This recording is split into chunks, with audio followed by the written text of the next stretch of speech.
After the success of the Superman comics in 1938, publishers wanted more superheroes. It was at that time that Bob Kane with Bill Finger created the Batman. Batman made his first appearance in Detective Comics in 1939, and that appearance would change the history of the medium as we know it. Batman would go on to become one of the greatest superheroes of all time and be a staple for generations to come in comic books, merchandise, video games, television, and movies. Welcome to Average J's Movies and TV, the place where you can find all you want to know about movies and television. Today we are taking a look at the journey of the Dark Knight in the film industry, from his early black and white days to the most recent Robert Pattinson outing. Put your capes on as we take a look at the history of Batman in movies.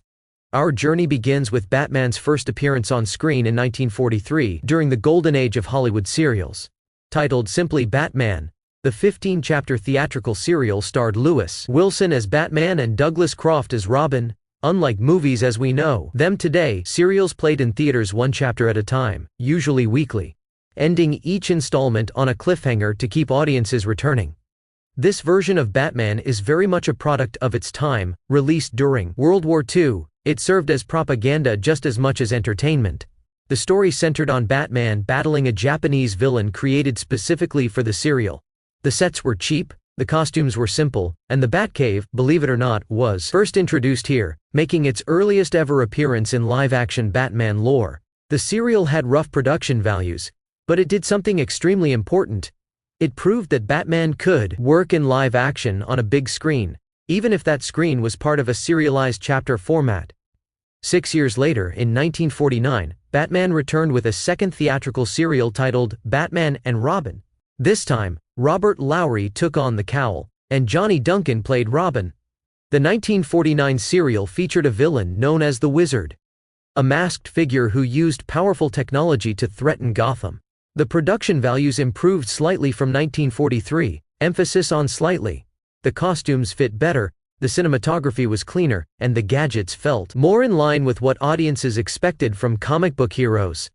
But again, these were low-budget affairs made quickly and cheaply. They were fun, campy, and pulpy, and they kept Batman alive in the public consciousness. Even though these serials weren't considered prestige cinema, they paved the way for future live-action interpretations and showed studios there was an appetite for Batman on the big screen. Jump ahead to the 1960s, and Batman received a new surge of popularity thanks to the wildly successful 1966 Batman TV series starring Adam West and Burt. The show's mix of camp, humor, and comic book flair became a cultural phenomenon, introducing the world to the Bat-2C. Because of the show's success, a full-length feature film was released in 1966, becoming Batman's first true theatrical movie. The film was produced quickly, extremely quickly. It was shot in just a few weeks, with a modest budget compared to major Hollywood films of the time. But what the movie lacked in budget, it made up for in ambition and creativity. The production used bright, exaggerated sets, colorful villains, and over-the-top action sequences. And of course, the famous shark-repellent bat spray, and the famous scene of Batman trying to dispose of a bomb. One notable difference was that, unlike the TV show, the film brought together all four major villains at once: the Joker, Penguin, Riddler, and Catwoman. The studio saw it as a way to capitalize on the show's popularity, while also giving it global theatrical exposure. The 1966 movie is remembered for its charm and its unapologetically camp style. While modern audiences might see it as cheesy, it played a crucial role in cementing Batman as a pop culture icon, even if it was a far cry from the darker tone that would later define the character. After the 1960s, Batman's presence in live-action cinema went quiet. The Batman TV series flamed out and Batman wasn't taken seriously in television or film for a long time. That is, until director Tim Burton revived the character with Batman in 1989. Tim Burton was inspired to make a darker film after reading Frank Miller's The Dark Knight Returns. That book and this movie changed everything for the caped Crusader. Starring Michael Keaton as Batman and Jack Nicholson as the Joker, Batman became a cultural phenomenon. There was controversy early on. Fans were furious when Keaton, known mostly for comedy, was cast, but once the film hit theaters, those doubts vanished. Burton's Gotham was dark, gothic, atmospheric, and unlike anything audiences had seen before. Danny Elfman's score became instantly iconic, and Nicholson's Joker stole the spotlight with one of the most memorable performances in comic book movie history. The film was a massive box office success, grossing hundreds of millions worldwide and sparking a merchandising explosion.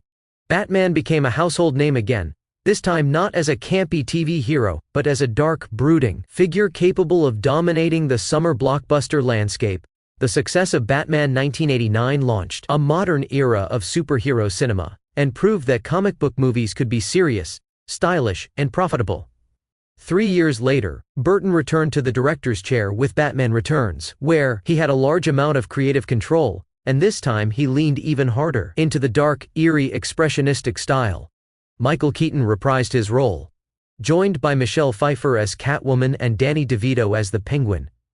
Batman Returns is considered by many to be one of the darkest mainstream superhero films ever made. It featured grotesque imagery, psychological depth, and characters who blurred the line between villain and tragic figure. DeVito's Penguin was twisted and disturbing. Pfeiffer's Catwoman was seductive, dangerous, and emotionally complex. Audiences responded well to the film, but corporate sponsors did not. McDonald's famously received backlash for including Happy Meal toys tied to a movie that featured violence, sexual themes, and disturbing visuals. Warner Brothers realized that Burton's darker vision might be limiting the franchise's broad family appeal, and that decision would dramatically change the direction of the next Batman film. Enter director Joel Schumacher, who brought in an entirely different tone for Batman Forever in 1995. Michael Keaton stepped away from the role, since Burton was not returning to direct the third installment, and Val Kilmer became the new Batman. The villains this time were Jim Carrey's Riddler and Tommy Lee Jones's Two-Face. The film also introduced Chris O'Donnell as Batman's sidekick, Robin. With Batman Forever, Schumacher brought Gotham into a neon-lit, flashy, high-energy aesthetic. It was more kid-friendly than Burton's films, but it wasn't without its dramatic moments. One of the most important elements was the exploration of Bruce Wayne's trauma, including visions of his parents' murder and how that shaped his identity as Batman. The movie was a huge box office hit, even bigger than Batman Returns. It proved that the franchise could succeed with a lighter tone and set the stage for an even more commercially driven direction, which would turn out to be a huge mistake. Schumacher returned as director for the fourth installment of the franchise, but Val Kilmer did not. This time, George Clooney took over as Batman, alongside Chris O'Donnell as Robin, Alicia Silverstone as Batgirl, Uma Thurman as Poison Ivy, and Arnold Schwarzenegger as Mr. Freeze. Warner Brothers, encouraged by the merchandising success of Batman Forever, pushed hard for a film that emphasized toys, bright colors, and family-friendly humor. The result was a movie overloaded with puns, rubber suit close-ups, neon environments, and camp, far beyond even the tone of the 1966 era. The movie was a critical disaster. Fans hated it, critics tore it apart, and even the actors later admitted regret. George Clooney has famously apologized multiple times to fans for his performance, joking that he killed the Batman franchise, and in many ways, he did. The failure of Batman and Robin forced Warner Brothers to cancel their planned sequel, Batman Unchained, sometimes referred to as Batman Triumphant, which would have brought back George Clooney and featured Scarecrow and Harley Quinn as villains. The franchise went dormant for 8 years. For nearly a decade, Batman disappeared from theaters. Several projects were in development, but never came to fruition. Darren Aronofsky was once attached to make an origin movie for The Dark Knight based off of the highly successful Batman Year One comic, but he and the studio couldn't agree on a creative vision. Other concepts floated included a live-action Batman Beyond adaptation and even an early attempt at a Justice League film. Unfortunately, nothing could get off the ground until a young filmmaker, hot off the success of a breakthrough film, got the job, and Batman would return to glory for years to come. We will discuss that in our next entry.